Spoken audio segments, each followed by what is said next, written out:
प्रस्तुति समग्र हिंदी सभी बोर्ड स्कूल कॉलेज की हिंदी पाठ्य पुस्तकों के प्रश्न उत्तर एनसीईआरटी कक्षा 9वीं पाठ्य पुस्तक के प्रश्न उत्तर। इस पर पाठ 1 दुख का अधिकार। पाठ्य पुस्तक के प्रश्न उत्तर। प्रश्न 1, किसी व्यक्ति की पोशाक को देखकर हमें क्या पता चलता है?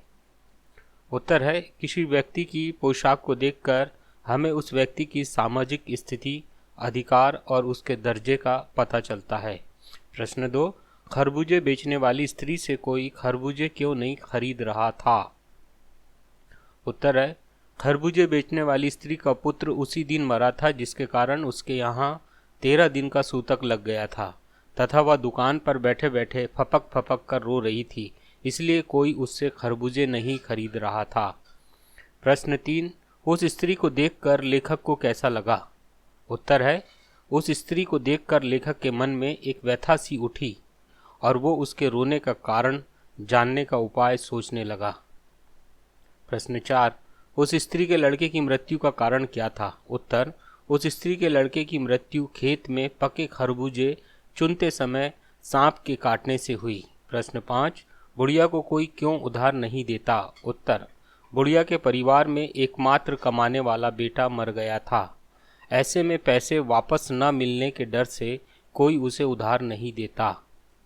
क, निम्नलिखित प्रश्नों के उत्तर 25 से 30 शब्दों में लिखिए। प्रश्न 1 है, मनुष्य के जीवन में पोशाक का क्या महत्व है? उत्तर है, मनुष्य के जीवन में पोशाक का बड़ा महत्व है। पोशाक से मनुष्य की हैसियत, पद तथा समाज में उसके स्थान का पता चलता है। पोशाक मनुष्य के व्यक्तित्व को निखारती है। पोशाक लोगों को प्रभावित करती है। पोशाक से हम किसी भी व्यक्ति के व्यक्तित्व का अंदाजा लगाते हैं। पोशाक से लोगों को प्रभावित किया जा सकता है। प्रश्न 2, पोशाक हमारे लिए कब बंधन और अड़चन बन जाती है? उत्तर है, पोशाक हमारे लिए बंधन और अड़चन तब बन जाती है जब हम अपने से कम दर्जे या कम पैसे वाले व्यक्ति के साथ उसके दुख बांटने की इच्छा रखते हैं, लेकिन उसे छोटा या मामूली समझकर उससे बात करने में संकोच करते हैं और उसके साथ सहानुभूति तक प्रकट नहीं कर पाते हैं। प्रश्न 3, लेखक उस स्त्री के रोने का कारण क्यों नहीं जान पाया? उत्तर, लेखक की पोशाक उस स्त्री के रोने का कारण जान पाने के बीच अड़चन बन रही थी। वह फुटपाथ पर बैठकर उससे पूछने में संकोच कर रहा था, इससे उसकी प्रतिष्ठा को ठेस पहुंचती। इस वजह से वह उस स्त्री के रोने का कारण नहीं जान पाया। प्रश्न 4, भगवाना अपने परिवार का निर्वाह कैसे करता था? उत्तर, भगवाना शहर के पास 1.5 बीघा जमीन में कशियारी करता था और सड़क किनारे खरबूजे बेचकर अपने परिवार का निर्वाह करता था। प्रश्न 5, लड़के की मृत्यु के दूसरे ही दिन बुढ़िया खरबूजे बेचने क्यों चल पड़ी? उत्तर है, बुढ़िया बहुत गरीब थी। लड़के की मृत्यु पर घर में जो कुछ था सब कुछ खर्च हो गया। लड़के के छोटे छोटे बच्चे भूख से परेशान थे। बहू को तेज बुखार था। इलाज के लिए भी पैसा नहीं था और न राशन के लिए। इन्हीं सब कारणों से वह दूसरे ही दिन खरबूजे बेचने चल दी।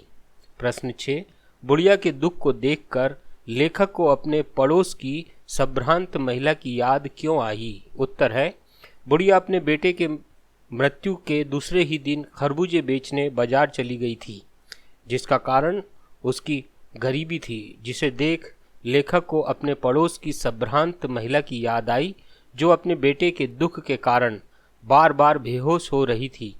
धनवान होने के कारण उसके पास डॉक्टर खड़े रहते थे। सभी लोगों को उससे सहानुभूति थी, किंतु बुढ़िया के गरीब होने के कारण वह अपने बेटे का दुख भी नहीं मना पा रही थी। ख है, निम्नलिखित प्रश्नों के उत्तर 50 से 60 शब्दों में लिखिए। प्रश्न 1, बाजार के लोग खरबूजे बेचने वाली स्त्री के बारे में क्या क्या कह रहे थे? अपने शब्दों में लिखिए। उत्तर है, बाजार के लोग खरबूजे बेचने वाली स्त्री के बारे में तरह तरह की बातें कर रहे थे। कोई उसकी ओर घृणा से थूकते हुए उसे बेहया कह रहा था, तो कोई उसके लड़के की मृत्यु का दोष उसकी नीयत को दे रहा था। वहीं कोई कह रहा था कि ऐसे लोगों के लिए रिश्तों का कोई मतलब नहीं होता, ये लोग पैसों पर जान देते हैं। परचून वाला कह रहा था, इनके लिए अगर मरने जीने का कोई मतलब नहीं है तो दूसरों का धर्म ईमान क्यों खराब कर रही है। घर में सूतक होने के कारण बाजार में खरबूजे बेचना उसके लिए असामाजिक अपराध था। प्रश्न 2, पास पड़ोस की दुकानों से पूछने पर लेखक को क्या पता चला। उत्तर है, पास पड़ोस की दुकानों से पूछने पर लेखक को पता चला कि बुढ़िया का एक ही पुत्र था जो 1.5 बीघा जमीन पर कछियारी करता था। परिवार में एकमात्र कमाने वाला वही था। सांप के काटने से कल ही उसकी मृत्यु हो गई है। उसकी सारी जमा पूंजी बेटे को बचाने में और सारा सामान बेटे की अंतिम क्रिया में खर्च हो गया। घर पर 2 पोते भूख से बिलख रहे थे, इसलिए वो खरबूजे बेचने बाजार आई है। प्रश्न 3, लड़के को बचाने के लिए बुढ़िया माँ ने क्या क्या उपाय किए। उत्तर है, लड़के को बचाने के लिए बुढ़िया माँ ने वह सब कुछ किया जो वह कर सकती थी। वह बेटे के दुख में पागल सी हो गई और ओझा को बुला लाई। ओझा ने झाड़ फूक की, नाग देवता की पूजा की।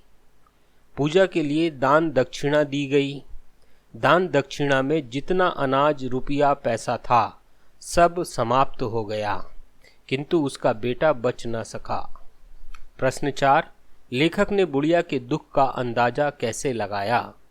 उत्तर है, लेखक ने बुढ़िया के दुख का अंदाजा अपने पड़ोस में रहने वाली संभ्रांत महिला के दुख से लगाया, जो अपने बेटे की मृत्यु होने पर 2.5 माह तक बीमार रही।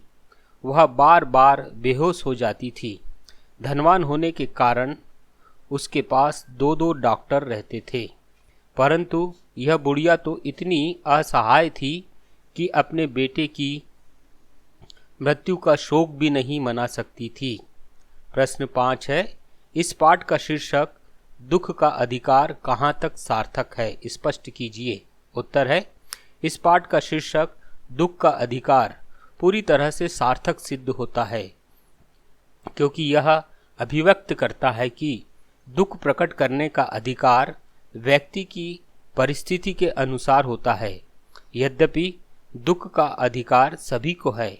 गरीब बुढ़िया और संभ्रांत महिला दोनों का दुख एक समान ही था। दोनों के पुत्रों की मृत्यु हो गई थी, परंतु संभ्रांत महिला के पास सहूलियतें थी, रुपया पैसा था, समय था। उसके दुख मनाने से परिवार भूखा नहीं रहता, परंतु बुढ़िया गरीब थी। भूख से बिलखते बच्चों के लिए पैसा कमाने के लिए निकलना था। उसके पास न सहूलियतें थी न समय। वह दुख नहीं मना सकती थी। उसके दुख मनाने का अधिकार नहीं था। इसलिए शीर्षक पूरी तरह सार्थक प्रतीत होता है। निम्नलिखित के आशय स्पष्ट कीजिए। प्रश्न 1 है, जैसे वायु की लहरें कटी हुई पतंग को सहसा भूमि पर नहीं गिरने जाने देती, उसी तरह खास परिस्थितियों में हमारी पोशाक हमें झुक सकने से रोके रहती है। आशय है, यहाँ लेखक ने पोशाक की तुलना वायु की लहरों से की है। जिस प्रकार के पतंग कट जाने पर वायु की लहरें उसे कुछ समय के लिए उड़ाती रहती है, एकाएक धरती से टकराने नहीं देती, ठीक उसी प्रकार किन्हीं खास परिस्थितियों में पोशाक हमें नीचे झुकने से रोकती है। हम अपनी पोशाक के कारण समाज के निम्न वर्ग और गरीब लोगों से बात करने में, उनके दुख में शामिल होने से संकोच करते हैं। प्रश्न 2, इनके लिए बेटा बेटी, खसम लुगाई, धर्म ईमान सब रोटी का टुकड़ा है। आशा है, इस वाक्य में गरीबी पर चोट की गई है। गरीबों को कमाने के लिए रोज घर से निकलना पड़ता है, परंतु लोग कहते हैं उनके लिए रिश्ते नाते कोई मायने नहीं रखते हैं। लोग गरीबों की मजबूरी को नहीं समझते और कहते हैं कि वे सिर्फ पैसों के गुलाम होते हैं। रोटी कमाना उनके लिए सबसे बड़ी बात होती है। प्रश्न 3, शोक करने, गम मनाने के लिए भी सहूलियत चाहिए और दुखी होने का भी एक अधिकार होता है। आशा है शोक करने, गम मनाने के लिए सहूलियत चाहिए। यह व्यंग अमीरी पर है, क्योंकि अमीर लोगों के पास दुख मनाने का समय और सुविधा दोनों होती है। इसके लिए वह दुख मनाने का दिखावा भी कर पाता है और उसे अपना अधिकार समझता है, जबकि गरीब विवश होता है। वह रोजी रोटी कमाने की उलझन में ही लगा रहता है। उसके पास दुख मनाने का ना तो समय होता है और ना ही सुविधा होती है, इसलिए उसे दुख का अधिकार भी नहीं होता है। भाषा अध्ययन में दूसरा, निम्नलिखित शब्दों के पर्यायवाची शब्द लिखना है। उत्तर है ईमान का ज़मीर विवेक, बदन का शरीर तन देह, अंदाजा अनुमान, बेचैनी व्याकुलता अधीरता, गम का दुख कष्ट तकलीफ, दर्जे का स्तर कक्षा, जमीन का धरती भूमि धरा, जमाने का संसार जग दुनिया, बरकत वृद्धि बढ़ना। तीसरा है निम्नलिखित उदाहरण के अनुसार पाठ में आए शब्द युग्मों को छांटकर लिखिए। फपक फपक कर, दुवन्नी चवन्नी, ईमान धर्म, आते जाते, छन्नी ककना, पास पड़ोस, झाड़ना फूकना, पोता पोती, दान दक्षिणा, मुंह अंधेरे। निम्नलिखित वाक्यांशों की व्याख्या कीजिए। बंद दरवाजे खोल देना, जो हमारे लिए असाध्य था वह साध्य हो जाता है, तब हम ऐसा कहते हैं। निर्वाह करना, परिवार का भरण पोषण करना। भूख से बिलबिलाना मतलब बहुत तेज भूख लगना, भूख से व्याकुल होना, कोई चारा न होना, कोई और उपाय न होना। शोक से द्रवित हो जाना, दूसरों का दुख देखकर भावुक हो जाना।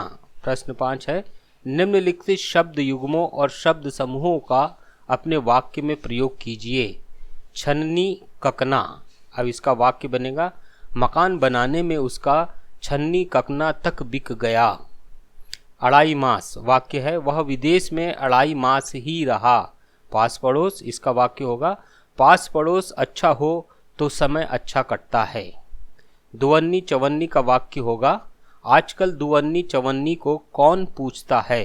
मुंह अंधेरे के लिए वाक्य होगा वह मुंह अंधेरे उठकर चला गया। झाड़ फूकने के लिए वाक्य होगा गांव में आजकल भी लोग झाड़ने फूकने पर विश्वास करते हैं। फपक फपक कर रोने के लिए जो वाक्य है बच्चे फपक फपक कर रो रहे थे। तड़प तड़प कर, वाक्य है कोरोना से लोग तड़प तड़प कर मर रहे हैं। बिलक बिलक कर, वाक्य होगा बेटे की मृत्यु पर वह बिलख बिलख कर रो रही थी। लिपट लिपट कर, वाक्य होगा बहुत दिनों बाद मिलने पर वह लिपट लिपट कर मिली। प्रश्न 6 निम्नलिखित वाक्य संरचनाओं को ध्यान से पढ़िए और इस प्रकार के कुछ और वाक्य बनाइए। उत्तर है पहला, लड़के शाम होते ही घूमने के लिए तड़पने लगे। दूसरा है उसके लिए हलवाई से मिठाई लानी ही होगी। तीसरा, इसके लिए चाहे मुझे घर ही क्यों ना बेचना पड़े। फिर से पहला, जो जैसा करेगा वो वैसा भरेगा। दूसरा, दादाजी एक बार जो सोए तो फिर नहीं उठे। समाप्त। अन्य पाठों के प्रश्न उत्तर प्राप्त करने के लिए इस चैनल को सब्सक्राइब करें। पसंद आने पर लाइक जरूर करें। धन्यवाद।